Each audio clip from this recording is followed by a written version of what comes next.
కంటి పాపలా కాచినవయా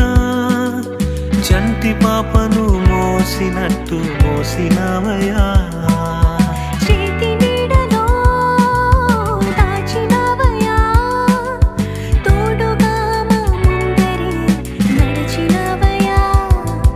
పోషించినవయా